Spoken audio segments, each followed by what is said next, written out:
जय हिंद जय भारत। सभी विद्यार्थियों को बहुत बहुत स्वागत है। दोस्तों, हम समर्पण सीरीज में जीके की सारी जो जीके के क्वेश्चन है, युक्ति पब्लिकेशन की जो बुक आती है उसमें वन लाइनर शॉर्ट और बहुत ही शानदार क्वेश्चन संबोधित किए गए हैं, जिसमें लगभग 25,000 क्वेश्चनों को समाहित किया गया है। तो हम उसको एक एक घंटा करके जो देखने वाले हैं, उसमें बहुत सारे क्वेश्चनों को कवर करने वाले हैं। और इसमें हम युक्ति पब्लिकेशन की आज बहुत ही शानदार सारे टॉपिक वाइज हैं, जैसे प्राचीन इतिहास, मध्यकालीन इतिहास, आधुनिक इतिहास, भारत के भूगोल, है ना, राजनीति, प्रादेशिक सम्मान, मतलब सारी चीज़ें इसके अंदर दी हुई हैं। तो हम इतिहास से शुरुआत कर रहे हैं और ये समर्पण सीरीज में आप लोगों को बहुत मज़ा आने वाला है। तो आइए शुरुआत करते हैं। भारत के इतिहास में सिंधु घाटी का प्राचीन जो हड़प्पा सभ्यता वाला काल था, उससे संबंधित क्वेश्चनों में देखिए दोस्तों, हड़प्पा सभ्यता का सर्वाधिक प्राचीन मान्यता प्राप्त समाज क्या था दोस्तों? तो 2500 ईसा पूर्व से 1750 ईसा पूर्व जो था, वो हड़प्पा काल का समय था। सिंधु घाटी की सभ्यता में घोड़े के अवशेष कहाँ से मिले हैं दोस्तों? ये सुर कोतवाल से घोड़े के अवशेष मिले हैं। सिंधु घाटी सभ्यता कालीबंगन किस राज्य में दोस्तों? तो ये राजस्थान से है, जहाँ से हमें काली चूड़ियाँ प्राप्त हुई थी। किस पदार्थ का उपयोग हड़प्पा काल की मुद्राओं के निर्माण में मुख्य रूप से किया जाता था? तो दोस्तों, ये सेल घड़ी का उपयोग किया जाता था। हड़प्पा सभ्यता किस युग की है दोस्तों? तो ये कांस्य युगीन सभ्यता है। नेक्स्ट क्वेश्चन देखिए दोस्तों, सिंधु घाटी सभ्यता के लोगों का मुख्य व्यवसाय क्या था? दोस्तों, मुख्य व्यवसाय उनका था व्यापार करना, उनका मुख्य व्यवसाय था। हड़प्पा सभ्यता के निवासी थे, तो दोस्तों ये शहरी निवासी थे। सिंधु सभ्यता के घर किसके बनाए जाते थे? तो दोस्तों ये ईंटों के बनाए जाते थे। हड़प्पा सभ्यता किस वस्तु के उत्पादन में सर्वप्रथम थे? दोस्तों ये कपास के उत्पादन में सर्वप्रथम थे। हड़प्पा सभ्यता का सर्वप्रथम खोजकर्ता कौन था? तो दोस्तों दयाराम साहनी ने 1921 में हड़प्पा सभ्यता की खोज की थी। सिंधु सभ्यता का पंतनगर यानी बंदरगाह कौन सा है? तो ये मित्रों लोथल बंदरगाह था। पैमानों की खोज ने यह सिद्ध कर दिया कि सिंधु घाटी के लोग माप और तौल से परिचित थे। यह खोज कहाँ की थी? तो दोस्तों ये जो खोज थी वो लोथल में ऐसा खोजा गया था। मोहनजोदड़ो को किस अन्य नाम से जाना जाता है? तो दोस्तों इसे मृतकों के टीला के अन्य नाम से जाना जाता है।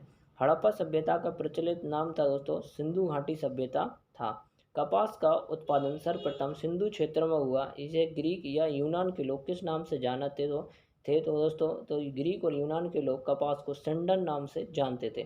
सिंधु घाटी सभ्यता जानी जाती थी अपने नगर नियोजन के लिए दोस्तों जानी जाती थी। भारत में खोजा गया सबसे पुराना शहर कौन सा था? तो ये भी मित्रों हड़प्पा था, जो कि सबसे प्राचीन समय में खोजा गया था। भारत में चांदी के सिक्कों के प्राचीन साक्ष्य कहाँ से मिले दोस्तों? तो ये हड़प्पा सभ्यता से मिले थे। हड़प्पा में एक उन्नत जल प्रबंध प्रणाली का क्या पता चला? तो दोस्तों ये उन्नत जल प्रबंध प्रणाली थी हड़प्पा की, वो धोलावीरा में पाई गई। हड़प्पा सभ्यता की खोज 1921 में दयाराम साहनी जी ने की थी। हड़प्पा के मिट्टी के बर्तनों पर सामान्यतः किस रंग का उपयोग होता था? तो दोस्तों ये लाल रंग का उपयोग होता था। सिंधु घाटी सभ्यता की विकसित अवस्था में किस स्थल से घरों में कुओं के अवशेष मिले हैं? मोस्ट इंपोर्टेंट दोस्तों, ये मोहनजोदड़ो से प्राप्त हुए हैं। सिंधु घाटी सभ्यता की खोज निकालने में जिन दो लोगों का नाम जुड़ा हुआ है, वे थे दोस्तों एक दयाराम साहनी, दूसरे थे दोस्तों राखल दास बनर्जी। नेक्स्ट देखिए दोस्तों, रंगपुर जहां हड़प्पा की समकालीन सभ्यता थी, यह रंगपुर कहाँ स्थित है? दोस्तों रंगपुर जो है दोस्तों, यह महाराष्ट्र के अंदर, सौराष्ट्र के अंदर स्थित है। हड़प्पा और मोहनजोदड़ो के पुरातात्विक खोदाई के प्रभारी कौन थे? तो सर जॉन मार्शल थे। किस पशु की आकृति जो मोहर पर मिली थी उसे ज्ञात होता है कि सिंधु घाटी एवं मेसोपोटामिया की सभ्यता के मध्य व्यापारिक संबंध थे दोस्तों? तो ये बैल की आकृति से पता चलता है। हड़प्पा के लोगों की सामाजिक पद्धति कैसी थी? दोस्तों उनकी जो सामाजिक पद्धति थी वो उचित समतावादी थी। हड़प्पा सभ्यता के अंतर्गत हल से जोते गए खेत का साक्ष्य कहाँ से मिले हैं? तो दोस्तों ये कालीबंगा से मिले हैं, जोते हुए खेत के प्रमाण। सैंदव सभ्यता की ईंटों का अलंकरण किस स्थान से मिला है? तो दोस्तों ये सैंदव सभ्यता की जो थी वो कालीबंगल से इसको मिला है। ठीक है दोस्तों, तो ये कालीबंगल से आपको मिला हुआ है। मोहनजोदड़ो कहाँ स्थित है? तो दोस्तों ये सिंधु प्रांत में स्थित है। सिंधु सभ्यता में बृहद स्नानागार, मोस्ट इंपोर्टेंट है दोस्तों, ये आपके मोहनजोदड़ो में मिले थे। हड़प्पा कालीन स्थलों में अभी तक किस धातु की प्राप्ति नहीं हुई? तो दोस्तों लोहा धातु अभी तक प्राप्त नहीं हुआ। किस पशु के अवशेष सिंधु घाटी सभ्यता में प्राप्त नहीं हुए दोस्तों? तो गाय के अवशेष प्राप्त नहीं हुए। श्वेतांबर भारत में सबसे अधिक संख्या में हड़प्पा युगीन स्थलों की खोज किस प्रांत से हुई है दोस्तों? तो ये गुजरात प्रांत से हुई है। किस हड़प्पा कालीन स्थल से नृत्य वाली स्त्री की कांस्य मूर्ति प्राप्त हुई है? तो ये मित्रों आपके मोहनजोदड़ो से प्राप्त हुई है। नेक्स्ट है दोस्तों, हड़प्पा वासी किस धातु से परिचित नहीं थे? तो दोस्तों ये लोहा से परिचित नहीं थे। किस हड़प्पा कालीन स्थल से युगल समाधान का प्रदान प्राप्त हुआ है दोस्तों? तो ये लोथल से प्राप्त हुए हैं। मानव समाज विलक्षण है क्योंकि वह मुक्ता आश्रित है, ये संस्कृति पर आश्रित है। सिंधु सभ्यता संबंधित है, मोस्ट इम्पोर्टेंट दोस्तों, ऐतिहासिक युग से इसका संबंधित है। प्राचीन घाटी की सभ्यता गैर आरती क्योंकि वह नगरीय सभ्यता थी। कैसी थी? नगरीय सभ्यता से संबंधित थी। सिंधु घाटी की सभ्यता को आर्यों के पूर्व की रखे जाने का महत्वपूर्ण कारण क्या दोस्तों? तो मृद भांड उनको आगे रखे जाने का कारण है।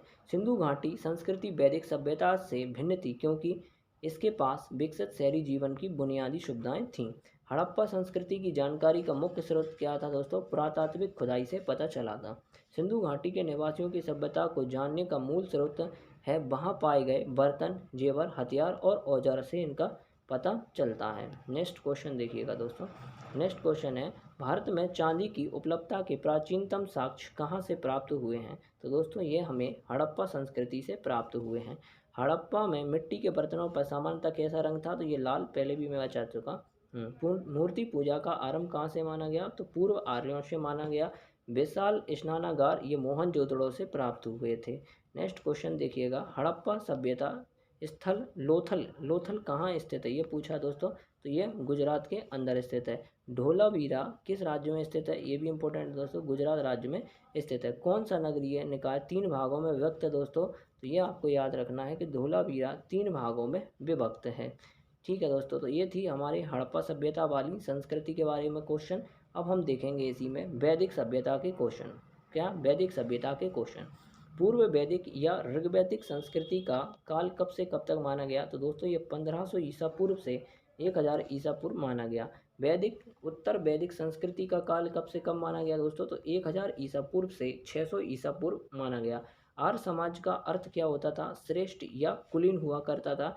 किस फसल का ज्ञान वैदिक काल के लोगों को नहीं था? तो दोस्तों वैदिक काल के लोगों को तम्बाकू फसल का नॉलेज नहीं थी। उत्तर वैदिक काल के वेद विरोधी और ब्राह्मण विरोधी धार्मिक अध्यापकों को किस नाम से जाना जाता था दोस्तों? तो इनको श्रमक नाम से जाना जाता था। वैदिक गणित का महत्वपूर्ण अंश क्या है? तो वैदिक गणित का महत्वपूर्ण अंश है शुल्ब सूत्र।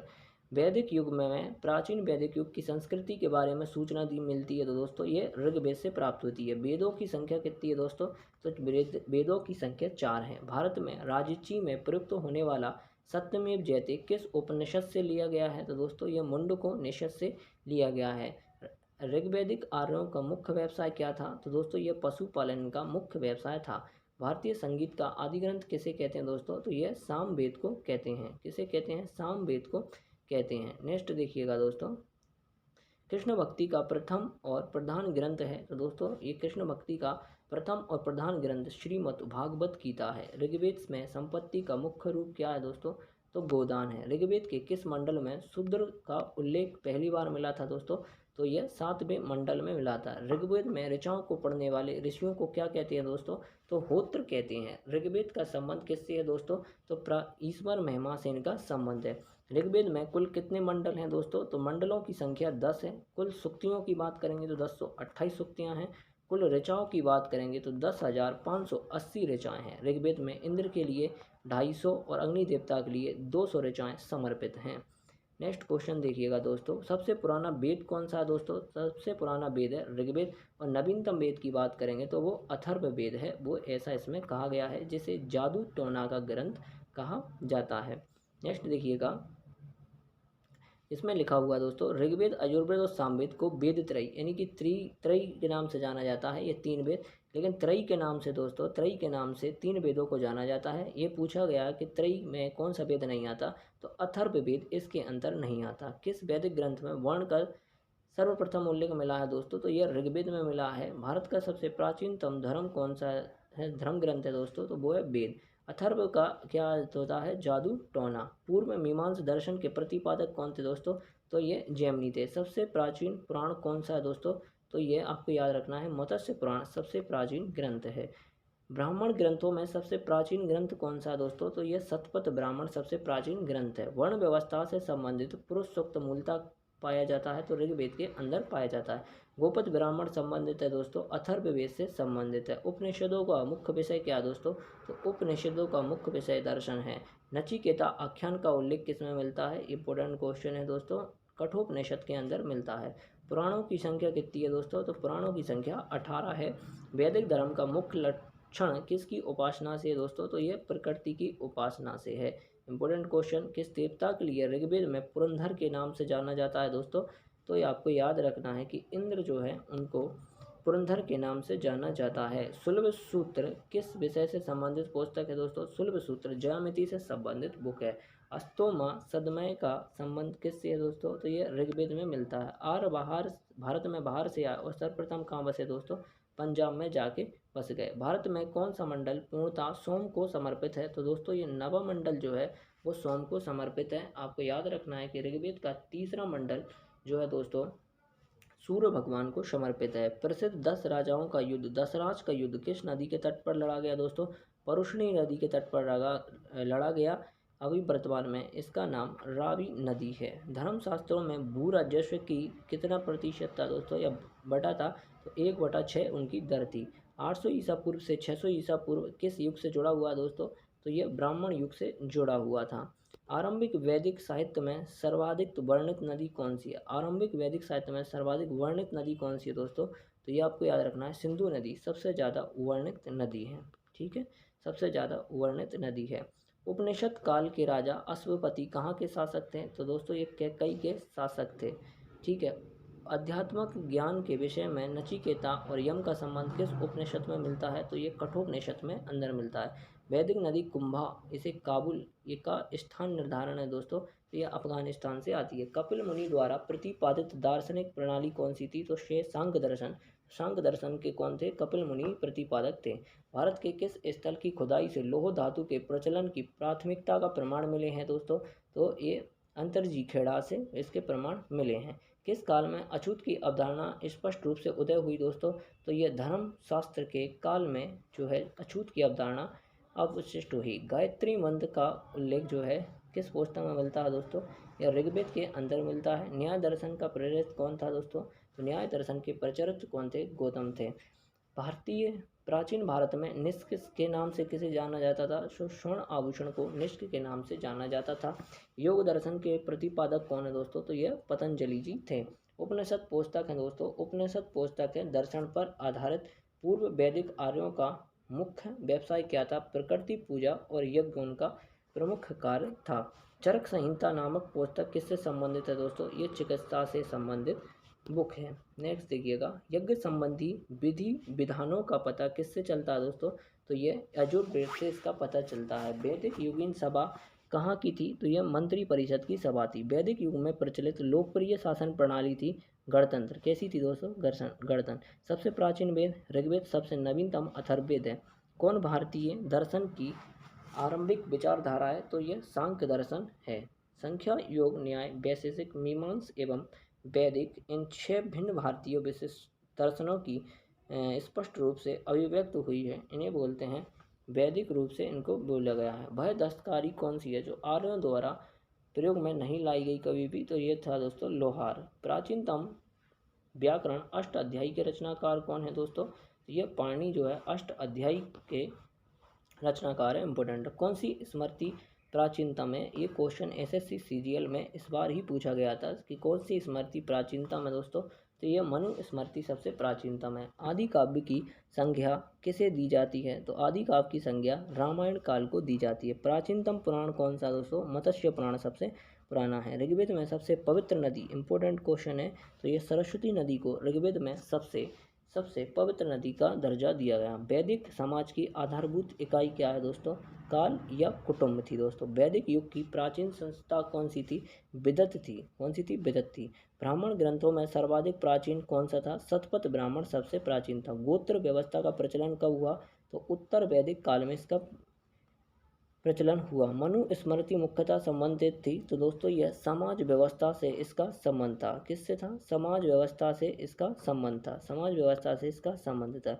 गायत्री मंत्र की रचना किसने की थी? तो गायत्री मंत्र की रचना दोस्तों विश्वामित्र मुनि जी ने की थी। अविष्टा और ऋग्वेद की समानता, अविष्टा किस क्षेत्र से संबंधित है? अविष्टा और ऋग्वेद की समानता की जाती है दोस्तों। जो अविष्टा है वो किस देश से है?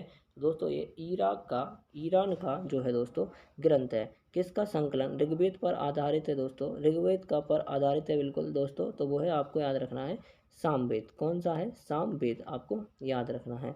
नेक्स्ट क्वेश्चन देखिएगा दोस्तों। नेक्स्ट क्वेश्चन है हमारा, किस वेद में जादुई माया या वशीकरण का वर्णन मिलता है? तो दोस्तों ये जादुई माया के लिए आपको याद रखना है अथर्ववेद संबंधित है। आर शब्द इंगित करता है निर्जाति समूह को जो है इंगित करता है। प्राचीनतम विवाह संस्कार का वर्णन करने वाला विवाह सूक्त किस में पाया जाता है दोस्तों? तो ये ऋग्वेद में पाया जाता है। ऋग्वेद में अघन्य शब्द का प्रयोग किसके लिए किया गया है दोस्तों? अघन्य का मतलब होता है दोस्तों बद्ध युग नहीं दोस्तों, और इसका प्रयोग हमारे गाय के लिए किया गया है। ऋग्वेद में किन नदियों का उल्लेख अफगानिस्तान के साथ आर्यों के संबंध का सूचक है दोस्तों? कुंभा और क्रम्बू जो नदी है उसका संबंध है दोस्तों इससे। आर्यों के आर्टिक होम सिद्धांत को किसने दिया था? इंपॉर्टेंट क्वेश्चन है दोस्तों। तो जो है बाल गंगाधर तिलक जी ने आर्यों के आर्टिक होम सिद्धांत को दिया था। अथर्व का क्या अर्थ होता है? जादू टोना। कौन सा वेद अंशतः गद्य रूप में लिखा गया है दोस्तों? तो ये आपको याद रखना है, गद्य रूप में लिखा गया है, तो अजुर्वेद को लिखा गया। उत्तर वैदिक काल में किस देवता को सर्वोच्च स्थान प्राप्त था दोस्तों? तो ये आपको याद रखना है, प्रजापति को जो है उच्च देवता का सर्वोच्च स्थान प्राप्त था। संस्कारों की कुल संख्या कितनी है दोस्तों? तो संस्कारों की कुल संख्या 16 है। कर्म का सिद्धांत किससे संबंधित है? तो दोस्तों ये कर्म का संबंध मीमांसा से इनका संबंध है, मीमांसा से इनका संबंधित है। अब हम बात करेंगे इसी के अंदर गौतम जो बुद्ध धर्म था और जैन धर्म से संबंधित, इसमें हम जानने वाले हैं। तो देखिए दोस्तों, अब बात करेंगे गौतम बुद्ध से संबंधित। तो गौतम बुद्ध से संबंधित जितने भी इम्पोर्टेंट बातें बनेंगी उन सबको हम देखने वाले हैं। देखिए दोस्तों, गौतम बुद्ध का जन्म कब हुआ? तो दोस्तों 563 ईसा पूर्व गौतम बुद्ध जी का जन्म हुआ। गौतम बुद्ध का जो जन्म स्थल है वो दोस्तों लुम्बिनी नेपाल है। वह आगंतक बौद्धिक साहित्य जो बुद्ध के विभिन्न जन्मों की कथाओं के विशेष में जाना जाता है। तो दोस्तों ये जातक क्वेश्चन पूछा जाता है कि जातक कथाओं का संबंध किस धर्म से है? तो दोस्तों ये बौद्ध धर्म से इसका संबंध है। त्रिपिटक ग्रंथ किससे संबंधित है? तो ये भी दोस्तों बौद्धों से संबंधित है त्रिपिटक ग्रंथ। बुद्ध ने किस स्थान पर महापरिनिर्वाण यानी कि मृत्यु को प्राप्त किया दोस्तों? तो ये कुशीनगर उत्तर प्रदेश के अंदर किया गया है। भारत में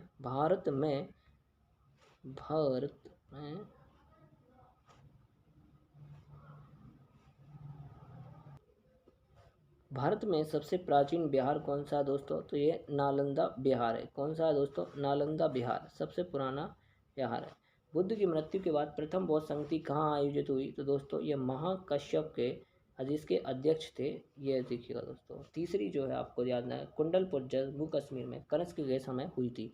नागार्जुन कौन थे? दोस्तों ये बुद्ध दार्शनिक थे। इन्हें जो है आधुनिक आइंस्टीन के नाम से जानते हैं। किस नगर में प्रथम बौद्ध संगति का आयोजन हुआ दोस्तों? तो प्रथम बौद्ध संगति राजगृह के अंदर हुई। बाकी अब मैं सारी डिटेल से अभी बताने वाला हूँ, ठीक है। अष्टांगिक मार्ग की संकल्पना का अंग है धर्म प्रवर्तक सूक्त के विषय वस्तु का इसका संबंधित है। मिलिंद दाहो राजा मिलिंद और बुद्ध भिक्षु के मध्य संवाद के रूप में जाना जाता है दोस्तों। यह नागसेन को जाना जाता है। महायान बौद्ध धर्म में बोधिसत्व अवलोकेश्वर को और किस नाम से जाना जाता है दोस्तों? तो यह पद्मपाणि के रूप में जाना जाता है। बौद्ध धर्म और जैन धर्म दोनों ही विश्वास करते हैं कर्म तथा पुनर्जन्म के सिद्धांत पर करते हैं। इनका ये कनिष्क के शासन में चतुर्बौद्ध संधि ये दोस्तों कुंडलपुर जम्मू कश्मीर के अंदर हुई थी। तृतीय बौद्ध संधि दोस्तों ये पाटलिपुत्र के अंदर हुई थी, पाटलिपुत्र के अंदर हुई थी। बुद्ध से जुड़े कुछ प्रतीक हैं दोस्तों, आपको याद रखना है। बुद्ध से जुड़े हुए जैसे हाथी है दोस्तों, वो बुद्ध के घर में आने वाला प्रतीक है। कमल जन्म का प्रतीक है। सांड उनके यौवन का प्रतीक है। घोड़ा ये मोस्ट इंपोर्टेंट है दोस्तों, घोड़ा उनके गृह त्याग का प्रतीक है। पीपल उनके ज्ञान का है। शेर भी एक बार पूछा गया, समृद्धि का प्रतीक है। पद चिन्ह निर्माण का प्रतीक है। और स्तूप उनका मृत्यु का प्रतीक है, ठीक है। गौतम बुद्ध के गुरु का नाम क्या था? तो दोस्तों गौतम बुद्ध के गुरु का नाम था आलार कलाम। क्या था दोस्तों? आलार कलाम। गौतम बुद्ध के प्रथम गुरु का नाम था आलार कलाम। बुद्ध में वैराग्य भावना किन 4 दर्शनों के कारण जगी थी दोस्तों? तो बूढ़ा, रोगी, लाश और सन्यासी से इनका संबंध है। बुद्ध ने सर्वाधिक उपदेश कहाँ दिए थे दोस्तों? तो श्रावस्ती के अंदर दिए थे। बुद्ध ने सर्वाधिक उपदेश कहाँ दिए थे दोस्तों? तो उन्होंने सर्वाधिक उपदेश श्रावस्ती के अंदर दिए थे। बुद्ध शिक्षा का केंद्र था विक्रमशिला। भारत में सबसे बड़ा बौद्ध स्तूप सांची के अंदर स्थित है, मध्य प्रदेश में रायसेन जिले के अंदर। इसको सम्राट अशोक के द्वारा बनवाया गया था।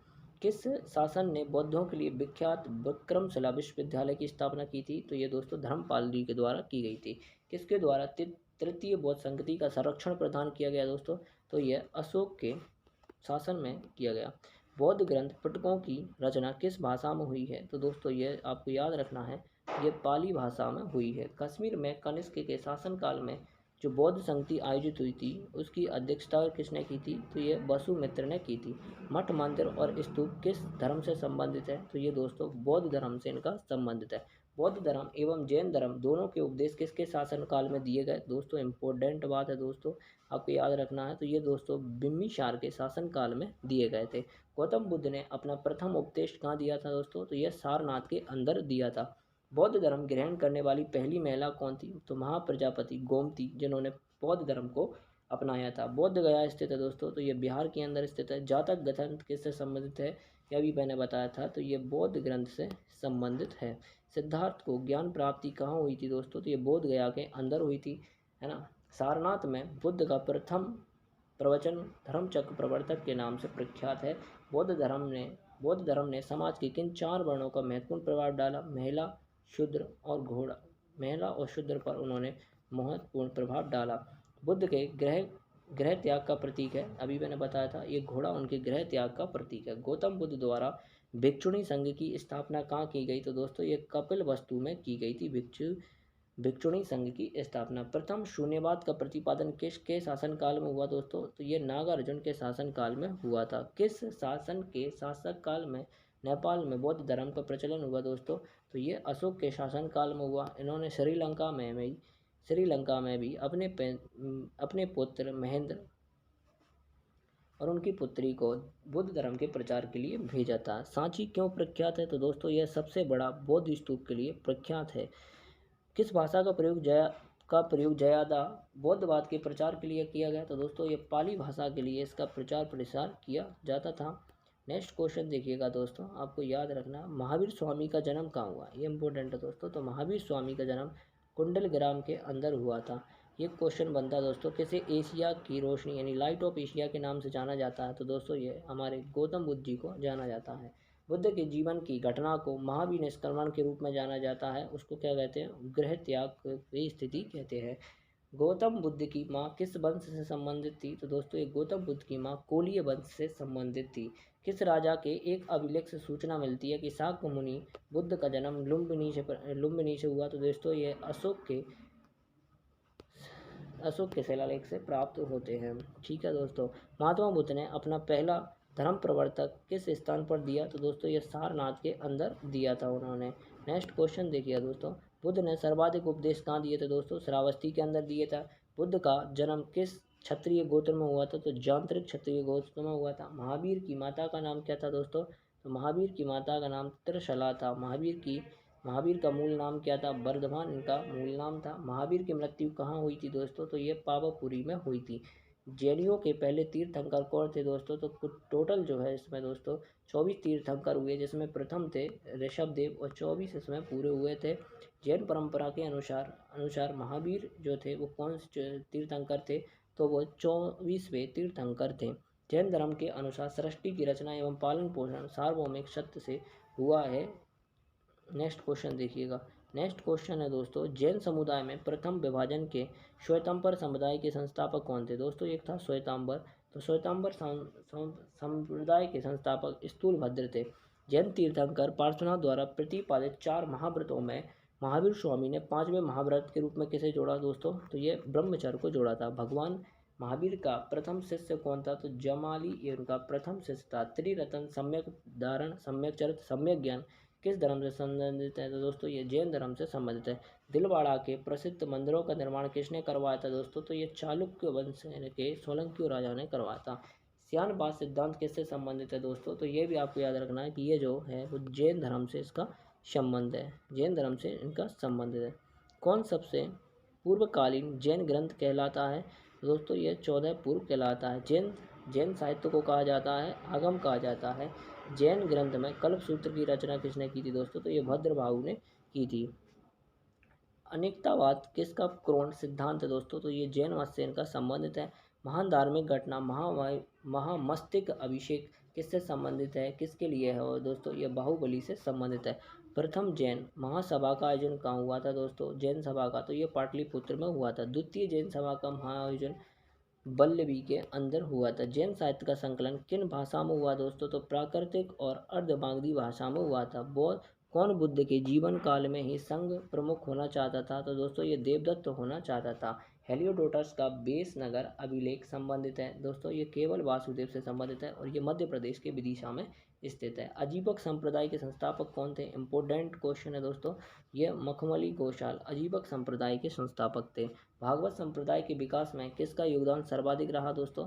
तो ये हिंद यूनानियों का सर्वाधिक योगदान रहा है। वासुदेव कृष्ण की पूजा किसने प्रारंभ की? तो यह सातवतों द्वारा वासुदेव कृष्ण की पूजा प्रारंभ की। प्राचीनतम विश्वविद्यालय कौन सा है दोस्तों? तो यह नालंदा विश्वविद्यालय प्राचीनतम विश्वविद्यालय है। किस शासन द्वारा? अब चलिए ठीक है, अब हम पढ़ेंगे इसके अंदर, आपको याद रखना है महाजनपद काल। तो महाजनपद काल से जितनी भी बातें होंगी अब उनको देखेंगे। देखिए दोस्तों, पाली ग्रंथों में गांव के मुखिया को क्या कहा जाता था? तो दोस्तों ये भोजक या ग्राम भोजक कहा जाता था। उज्जैन का प्राचीन नाम क्या था दोस्तों? अवंती का उज्जैन का प्राचीन नाम था। नंद वंश का संस्थापक कौन था दोस्तों? तो महापदानंद नंद वंश का संस्थापक था। ये आपके लिए इम्पोर्टेंट हो जाता है। प्राचीन भारत में पहला विदेशी आक्रमण किसके द्वारा किया गया दोस्तों? तो ये ईरानियों द्वारा किया गया था। सिकंदर ने भारत पर कब आक्रमण किया दोस्तों? ये 326 ईसा पूर्व किया था। हैयद वंश के किस शासक को कुड़क के नाम से जाना जाता है दोस्तों? इम्पोर्टेंट है, अजातशत्रु को जाना जाता है। किस शासक ने गंगा एवं सोन नदियों के संगम पर पाटलिपुत्र नामक नगर की स्थापना की थी दोस्तों? तो ये उदयन ने की थी। 323 ईसा पूर्व सिकंदर महान की मृत्यु कहाँ हुई थी दोस्तों? तो इनकी मृत्यु बेबीलोन के अंदर हुई थी। सिकंदर महान एवं पोरस पुरु की सेनाओं ने किस नदी के आमने सामने तटों पर पड़ाव डाला था दोस्तों? तो यह झेलम नदी के किनारे डाला था। किस प्रकार का मृद भांड भारत में द्वितीय नगरीकरण शहरीकरण के आरंभ का प्रतीक माना जाता है दोस्तों? तो उत्तरी काले पालीवर्षनम के बर्तन को जाना जाता है। मगध की प्रथम राजधानी कौन थी दोस्तों? तो मगध की प्रथम राजधानी गिरिब्रज या फिर इसी को राजगृह के नाम से जाना जाता है, तो वो उसकी पहली राजधानी थी दोस्तों। नेक्स्ट देखिएगा, नेक्स्ट क्वेश्चन है किस शासक द्वारा सर्वप्रथम पाटलिपुत्र की राजधानी के रूप में चयन किया गया था दोस्तों? तो ये उदयन के द्वारा किया गया था। 16 महाजनपदों की सूची उपलब्ध है। तो दोस्तों ये आगुंतर निकाय के अंदर स्थित है। मगध का कौन सा राजा सिकंदर महान का समकालीन था दोस्तों? तो यह सिकंदर का समकालीन घनानंद था। प्रथम मगध साम्राज्य का उत्कर्षण किस सदी में हुआ दोस्तों? तो ये 6ठी सदी के अंदर हुआ था। नेक्स्ट क्वेश्चन देखिए दोस्तों, सिकंदर के आक्रमण के समय उत्तर भारत पर किस राज्यवंश का शासक था दोस्तों? तो ये नंद वंश का शासक था। ईसा पूर्व 6ठी सदी में प्रारंभ में भारत का सर्वाधिक शक्तिशाली नगर राज्य कौन सा था दोस्तों? तो ये मगध राज्य था। नंद वंश का अंतिम शासक कौन था दोस्तों? तो ये घनानंद नंद वंश का अंतिम शासक था। भारत में सिक्कों मुद्रों का प्रचलन कब हुआ? तो 600 ईसा पूर्व हुआ था। अभिलेखीय साक्ष्य से प्रकट होता है कि नंद वंश के आदेश से एक नहर खोदी गई दोस्तों। तो ये कलिंग को खोदी गई। ये कहाँ खोदी गई? कलिंग को खोदी गई। पहला ईरानी शासक जिसने भारत के कुछ भागों में अपना अधीन किया था दोस्तों, तो वह डेरियस था। मगध के किस प्रारंभिक शासन से राज्यारोहण के लिए अपने पिता की हत्या की? इस कारण से अपने पुत्र को मारा था दोस्तों, अजातशत्रु ने मारा था। किस शासक ने अवंती को जीतकर मगध का हिस्सा बनाया था दोस्तों? यह शिशुनाग ने जीता था। कौन सा बुद्ध 16 जनपदों का उल्लेख मिलता है? अभी मैंने बताया था, तो इनका जो उल्लेख मिलता है वो आगुंतर निकाय के अंदर मिलता है। विश्व का पहला गणतंत्र वैशाली किसके द्वारा स्थापित किया गया था? तो दोस्तों ये लिच्छवानी के द्वारा स्थापित किया गया था। प्राचीन श्रावस्ती का नगर विन्यास किस प्रकृति का दोस्तों? तो ये अर्धचंद्राकार इसका प्रकार था। मगध के सबसे प्राचीन वंश के संस्थापक कौन थे दोस्तों? इंपॉर्टेंट है, तो बृहद्रष्ट मगध के सबसे प्राचीन संस्थापक थे। कली ग्रंथों में गांव के मुखिया को भोजक या ग्राम भोजक कहते थे। गृहपति का क्या अर्थ होता था दोस्तों? तो गृहपति का अर्थ धनी व्यक्ति इसका अर्थ हुआ करता था। देखिए दोस्तों, जैन धर्म की जो संगतियाँ था वो जान लो। प्रथम जो थी दोस्तों वो चंद्रगुप्त मौर्य के समय हुई थी और पाटलिपुत्र में हुई थी। इसके जो अध्यक्ष थे वो कौन थे? स्थूलभद्र इसके अध्यक्ष थे। दूसरी 512 ईसा पूर्व में हुई और ये वल्लभी के अंदर हुई। इसको देवधर दी क्षमा क्षमा श्रमण के नाम से जाना जाता है। नेक्स्ट आपको याद रखना है बौद्ध संगतियाँ, चारों की चारी बौद्ध संगतियाँ इंपॉर्टेंट है, आपको याद रखना है। प्रथम बौद्ध संगति दोस्तों अजातशत्रु के समय राजगृह नामक स्थान पर हुई थी, जिसके अध्यक्ष महाकश्यप थे। द्वितीय बौद्ध संगति कालाशोक के समय हुई थी वैशाली नामक स्थान पर और इसके जो अध्यक्ष थे वो सर्वकामिनी इसके अध्यक्ष थे। तृतीय बौद्ध संगति ये अशोक के शासक काल में हुई थी पाटलिपुत्र नामक स्थान पर और मोगलीपुत्र इनके क्या थे? अध्यक्ष थे। चतुर्थ बौद्ध संगति दोस्तों ये कनिष्क के शासन काल में हुई कुंडलपुर जम्मू कश्मीर में, उसके अध्यक्ष वसुमित्र थे। इनमें से कोई ना कोई एक क्वेश्चन आना तय है। तो नेक्स्ट क्वेश्चन देख लेते हैं अब। नेक्स्ट क्वेश्चन ये दोस्तों निकाय और राजधानियां हैं, इनको अपन को ज़्यादा देखना नहीं है। आगे हम नेक्स्ट वीडियो में 1 घंटा देखेंगे। अब तक के लिए आज हम थोड़ा कम सेशन लेते हैं। तो ये रहा आपके लिए आज का ये शानदार सेशन। अगले हम 1 डेढ़ घंटा की वीडियो किया करेंगे। धन्यवाद।